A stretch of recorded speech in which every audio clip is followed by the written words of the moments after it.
Welcome in to Daily Faceoff Live, your go-to source for everything hockey. Live every weekday at noon Eastern.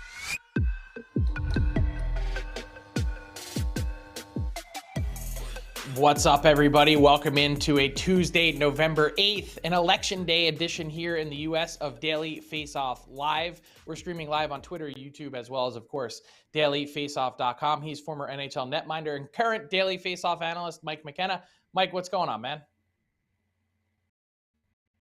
And Mike is frozen. We are so those days, man. We're going to be out and voting later on and get some riding. Yeah, I think we're experiencing a little technical issue here with Mike. There he is. There he's back. He was frozen. He's back. There he is. I think. Hey. What a weird deal. Okay, well. Still frozen. This is really interesting. It has never happened in almost 200 episodes that we've done. There he is. Okay, Mike McKenna. Let's throw 2 minutes and 30 seconds up on the clock, and let's start with the St. Louis Blues, Frank. Mike, as they've continued their skid. Started 3-0. They've now lost 7 in a row. It's certainly been shocking to see that. And when you look at the St. Louis Blues and what they've encountered to this point in the season, there's maybe some more change in the offseason than I gave them credit for in terms of having to adjust to that. David Perron out, Ville Husso out. And so when you look at who's to blame for the start of this season, where do you put your focus? Is it on the players? Is it on Ryan O'Reilly? And there's been lots of criticism heaped the way of Jordan Kyrou. Is it Jordan Binnington in net? Or is it Doug Armstrong for not properly accounting for some of those changes that were made largely due to salary cap reasons? I think it's largely on the players in St. Louis. I mean, I think that there's an element of this with Doug Armstrong and not retaining David, who was an integral piece of this puzzle in St. Louis. But if it's just one player, how big is that? Bottom line is that when you watch this team with the Blues, like, they have not worked hard night in and night out. Now, last night against the Bruins, Frank, was much better. The team actually showed up, and that looks like a team in Boston that's just tough to play against, man. Like, you're not going to win those games all the time, but at least the Blues were there. But like, they're getting crushed on the penalty kill. All right, 7 of their last 12 attempts, there's ended up being a goal against in it, and they're not scoring at all. And so when you look at it, they have not managed the puck well in the offensive zone. They're throwing passes all around that are ending up coming the other direction in odd man rushes. It's been a really difficult environment for Jordan Binnington. And I'm sure he'd say that he wants to stop more pucks. We all do as goalies, but I really think it's been on that forward core. And yeah, part of that is because they haven't had Buchnevich and Saad in the lineup all year. Perron's out. They were basically running 2 lines, Frank. They've had a tough time putting a full roster of forwards on the ice. Last night was the first time you saw pretty much what you plan to see from the Blues at the forward position for the rest of the season. So Ryan O'Reilly commented earlier and said his game is, quote, horrible to start the season. He has 1 point in 10 games, 1 goal. What do you see from the captain, and how much do you think this contract situation is affecting him heading into the season? I can't imagine it's a contract situation. It's just, I've seen things from him that you don't expect. I've seen turnovers, throwing pucks around. I've seen missed assignments in front, a bad penalty last night in the third period. But I think he's been weighted down by playing with players that just don't want to compete hard or haven't shown that. Jordan Kyrou hasn't done that this season, and they were paired together for a lot of the start of the season. So I'd expect O'Reilly to turn it around. I think Factor is one of the best two-way players in the game and can drive offensively. It's just that St. Louis club has been completely out of sync so far. Yeah, they certainly have 7 straight losses. They're back on the ice in a back-to-back situation on Tuesday night in Philadelphia against the Flyers. We'll have Olivia Reiner coming up from the Philadelphia Inquirer to talk about the Flyers. Just want to point out, you remember back in January 2019, Mike, the Blues came to Philadelphia in dead last place in the NHL. That was the night that they had their Gloria moment and went on to win the Stanley Cup from there. Not saying that type of turnaround is to be expected, but just a reminder of where exactly it started and the opportunity that the Blues still have in this early season to turn it around. And you don't have to remind me, because I was on the bench opening the door for the Flyers. I saw it firsthand, Frank. It was pretty impressive. Jordan Binnington's first game shutout. Something that you will never forget. Let's turn our attention to the Vancouver Canucks, another team that has struggled mightily this season. And their comments were really interesting from their president of hockey ops, Jim Rutherford, on Monday evening as he joined Sportsnet 650, Dan Riccio and Satyar Shah. It was a really fascinating conversation in that Jim Rutherford did not leave any stone unturned in terms of, or any shroud of mystery as to what he thinks is ailing the Canucks at this point in the season. Take a listen. But at this point, I would have expected better. I didn't like our training camp, and we continued into the early part of the season the same way as our training camp was. And in order for us, there's a lot of things that have to happen, but in order for us to become a better team, we have to play with a stronger system and really be more accountable for some of the things that some of the players are struggling with. So when in the NHL now, the way the game's played and the way the game's called by the referees, it's hard to defend because, you can't get away with those cross checks in front of the net, knocking the guys out of the way. And so it's understandable that teams are going to give up leads. And, it happens all over the league. But the fact that it has happened as many times as it has for the Canucks in this short period of time, it's a major concern and something has to be fixed. So if you're listening to Jim Rutherford, he's basically saying that it's not on the personnel so much as it is on the team system and setup. Those are buzzwords, structure and system, directly pointed at the coach in Bruce Boudreau. Bruce Boudreau responding this morning at the Canucks availability saying, this is just another thing I'm going to add to the book that I'm going to write, Mike. And when you see all this play out, what's your first reaction if the president of hockey ops has been this critical of the coach? And this isn't the first time that he's mentioned that buzzword of structure and system, basically saying we don't have the horses on defense to play well enough in front of our own end. So we need to dial it back a bit and make our team more defense oriented. Why hasn't he just made a coaching change? Yeah, just fire him. People get fired all the time in this game. I mean, if you're Boudreau and you're listening to these words from your boss, how are you excited to come to the rink? I know it's a challenge. You always want to find a way to win, but you feel like a dead man walking in the first place here. Just get a new coach. Is it just because you think that you don't have a coach readily available that you like that can come in and play this super structured style? Is that all it is? Frank, I'm kind of at a loss here because this has been a real soap opera and they're going nowhere fast. And their big deal was trading for a healthy scratch in Ethan Bear, who's now supposed to solidify the blue line. That's a Band-Aid fix. If there's structural problems, then get a new coach. I don't see why not. Yeah, a lot more to unpack from the Vancouver Canucks, including comments from Rutherford about Bo Horvat and his hot start to the season with 10 goals, essentially saying, hey, if we don't re-sign him, that means we can get more for him now based on the way that he's played. And the other part of it too, Mike, is that it seemed to, Jim Rutherford and his comments really seemed to point towards already looking towards next season and beyond, as if to say that this year, a season with expectations for the Canucks to make the playoffs is already a lost one. 32nd in the league in goals against, more than 4 per game. 32nd in the league in penalty kill. It has been ugly. So from ugly to fun, let's talk about Ryan Reynolds and his interest in purchasing the Ottawa Senators, because he joined the late night circuit on Monday and talked about exactly that. How about a Hollywood star, a Canadian born and bred Hollywood star, potentially owning an NHL team? Here you go. There's a rumor going on that you may be interested in buying an NHL professional hockey team, the Ottawa Senators. The Ottawa Senators? Yes, that is a Canadian team. Yeah, that is it's an NHL team, the Ottawa Senators. I am trying to do that. It's a very expensive. So, I need to partner with, really deep pockets. Much bigger. It's called a consortium or a consortium when you form a group together to buy an entity. And it's such a fancy way of saying I need a sugar mommy or a sugar daddy. Yeah, okay, but you do need one. Yeah, and if that doesn't work out, I'll buy a U.S. senator, which anyone can afford. That's kind of the sort of key there.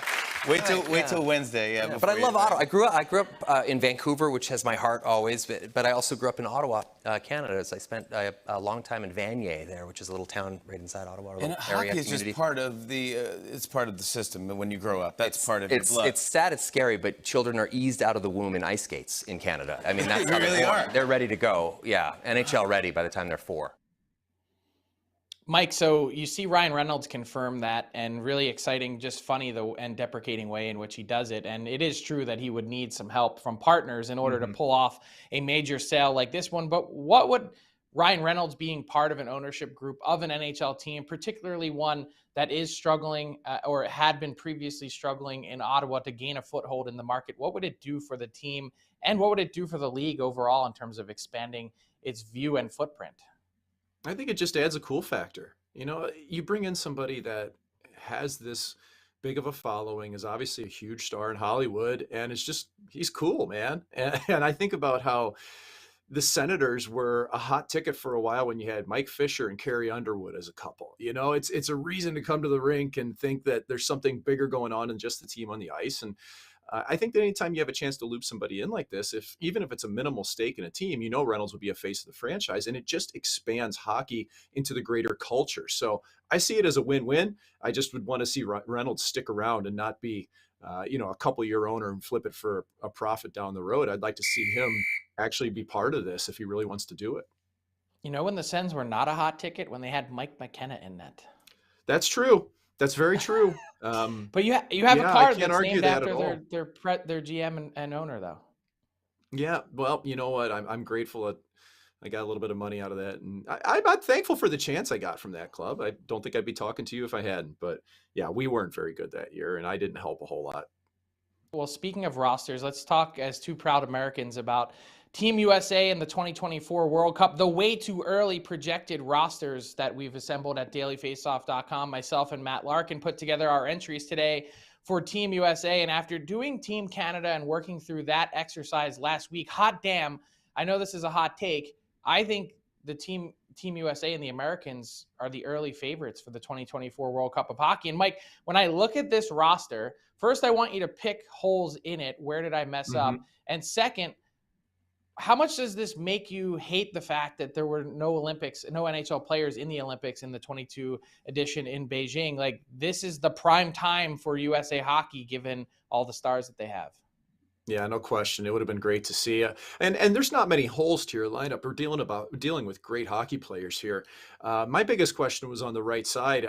Where does Cole Caulfield fit in the mix here? Like, I do think by 2024, Frank, he could take over maybe where Kreider is in the lineup, but that's a hard pick for me because Kreider's got so much speed and does so well in front of the net on the power play. I would have Joe Pavelski on my team at center. And I'm not sure at this stage who's going to miss out in that role. Maybe it's Josh Norris, maybe someone else, but I'd have Matthews, Hughes, Eichel, Pavelski, Larkin. I don't know what that mix is.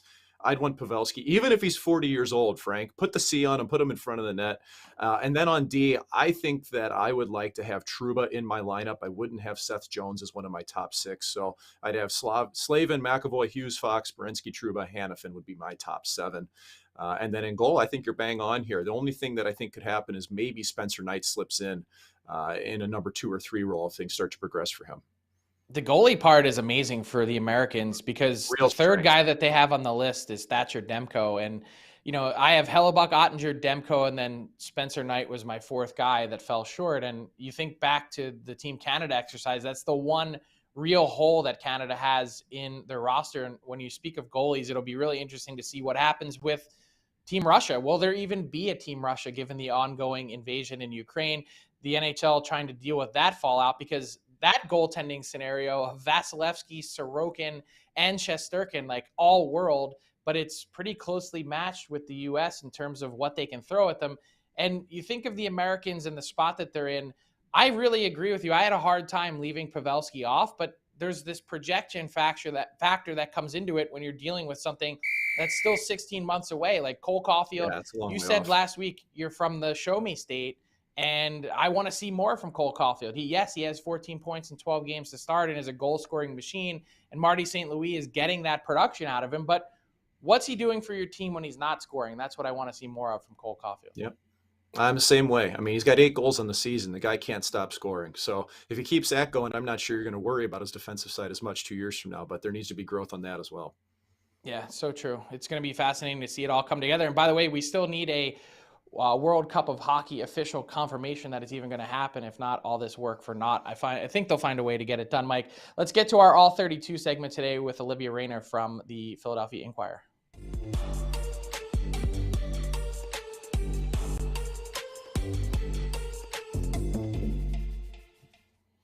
That's right. Pleased to welcome into Daily Faceoff live for the All 32 delivered by DoorDash. It's Olivia Reiner covering the Philadelphia Flyers for the Philadelphia Inquirer. Olivia, great to see you. Thanks a lot for joining us. Wanted to ask, you covered this team last year, such a marked difference to the start this year. What's the biggest thing you notice about the Flyers that's changed under John Tortorella?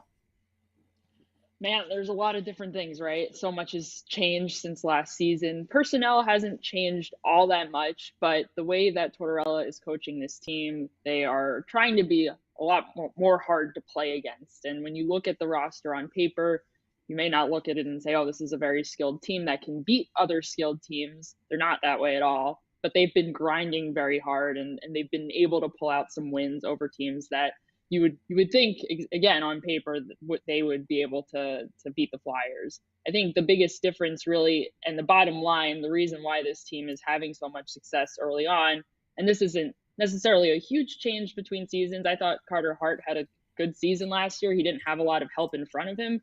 This season, he's just balling out so far. He's had a really strong start to the season. He is the reason that the Flyers are winning some of these games. Some of these wins, I don't think they would have without him. So he is a part of the team. That isn't taking away from his performance, but the rest of the team is going to have to step up if they want to be able to continue to sustain this success. But it's been an impressive start under Tortorella so far. I think he's trying to get a lot more out of these players and emphasizing defense first, in order to kind of build the offensive game out of that. So it's a good start. We'll see exactly how sustainable it is going forward. Yeah, Hart has been absolutely phenomenal so far this year. I think he's been the best goalie in the league, and he's covered up a lot of mistakes. I look at this team and I see a lot of the young talent that's starting to filter through, but it's still some, middle-aged, if you will, NHL players. And if you had to pick kind of the naughty and nice columns for the Flyers so far this season, maybe players that have responded very well to Tortorella, or maybe some that still have some growth, who would those be? Ooh, naughty and nice. Yeah, I think earlier this season, Tortorella, I forget exactly which game it was, he was not pleased with the play of Travis Konechny and Kevin Hayes. And we do think of Travis Konechny as being a veteran. He's been in the league for quite some time now, but he's a young player. And he benched both Konechny and Hayes for the entire third period of the game. And he didn't really want to use the word bench, but that's essentially what it is when two of your players don't leave the bench for the entire period. And the question was, okay, this is what happened. These were the consequences. Tortorella wasn't happy with how they were playing. How are they going to respond? And I think both of them have responded very well, especially Konechny. He's off to a much better start this season than he finished last season on. Last season seemed like he was a bit snake bitten. This season, he's leading the team in goals. He's leading the team in points. He's a really important player for this team. And so is Kevin Hayes. Hayes dealt with a lot, as we all know, last season. He dealt with 3 different surgeries, on top of the loss of his brother as well. So he was dealing with a lot last season. He looks better to start this season, and they're relying on the two of them a lot to make plays, to score, because they're not, like I said, this isn't a very skilled team on paper. So they're going to rely on the skill that they have, but they're also going to rely on getting some goal scoring, some other ways, some dirtier ways. It's kind of the way it is. So I think that they have responded well so far. Right now, it's like every other week, you don't know who's going to be a healthy scratch. So right now, Rasmus Ristolainen on defense, the other night against the Ottawa Senators, he was a healthy scratch. Tortorella hasn't been super pleased with his start to the season. He's only played 4 games. He was dealing with a lower body injury to start the season. He's healthy now. Still, Tortorella, he's not pinning it on the injury. Ristolainen just hasn't been playing up to his standards. So he will be in the lineup tonight against the St. Louis Blues. So I guess we'll see if he stays on the naughty list or if he moves over into the nice list. It sounds like Tortorella wants to see more from Ristolainen, not just in terms of his physicality, which we all know that Ristolainen can bring, but Tortorella also wants to see Ristolainen stop plays. That's been a huge issue for the Flyers so far this season, is teams just living in their zone, essentially, and not being able to kill plays fast enough. And Carter Hart has been under siege in quite a few of these games where he's just facing such a high shot volume. So Ristolainen is a big part of this team and being able to get out of their own zone and to get on the attack. So will he be able to do that? perhaps we will find out tonight. Olivia, a lot of Flyers fans thought that the return last year for Claude Giroux in a trade was underwhelming, but I wanted to ask about Owen Tippett and the impact that he's had. It seems like his game has really grown this year. What have you seen watching him closely? Yeah, Frank, you make a really great point. I've been very impressed with Owen Tippett, and Tippett's also another player that is technically working back from injury. He and Ristolainen, I believe, returned at the same time. So Tippett's about 4 games in after recovering from what the team is calling an upper body injury, but is an apparent concussion. So that he sustained in the first game of the regular season against the New Jersey Devils on October 13th. So to have a little bit of a layoff and to be able to come back as strong as he has come back, he hasn't been exactly, filling up the stat sheet so far, but he's playing really well. And something that has really impressed me, he looks a lot more confident than he did last season. He also looks really strong on the puck. This is a team that has really struggled with turnovers this past season. Even this season, I think it's bled into as well. And just not playing like the puck is an important thing that you need to have in order to win the game. They just kind of have been turning it over, whether it's in the neutral zone, their own zone, defensive zone. So it's something that they have struggled with. I think he's a really strong player, and he's been able to hang on to the puck and it get some shots off that I don't think other players on this team can. So I think he's still finding his identity, and Tortorella had a conversation with him in the preseason about, okay, you need to show me who you are. Are you going to be this kind of, grinding guy that's, hitting people and forechecking, or are you going to be this, or are you going to be a goal scorer? And they need goal scorers on this team. He has a really hard shot. He had lots of scoring chances to close out last season once he arrived in Philadelphia. He just wasn't able to finish on a lot of them. So I think that the goal scoring is still getting there, but you're seeing him make some plays. You're seeing him hang on to the puck to keep plays alive. He's been very impressive, and he was also playing on the Flyers' top line on Saturday night. So he got a bit of a promotion alongside Travis Konechny and Kevin Hayes. So I don't know. I really think he has a pretty high ceiling, and I'm very intrigued to see how he continues to develop here. Yeah, there's no doubt the Flyers need more goals. 30th in the league at 2.55 goals for per game. The Flyers this season, 6-3-2, have been fascinating to watch, and this has been a fantastic insight to their start to the season from Olivia Reiner, who covers the Flyers for the Philadelphia Inquirer. You can follow her on Twitter at ReinerOlivia. Check out her work on Philly.com and Inquirer.com as well. Thanks so much to Olivia for joining us today for the All 32 delivered by DoorDash. You see the promo code there at the bottom of your screen. Game Day 25 gets you 25% off and free delivery on your first order with DoorDash. All your favorites and more delivered right to your door by DoorDash. Thanks a lot, Olivia. Anytime.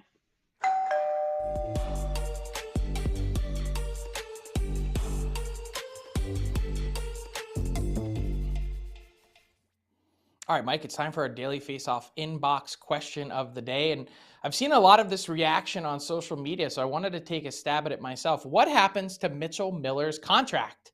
And Mike, it's really an interesting one because in actuality, the contract that was sent in by the Bruins to the league was registered by Central Registry.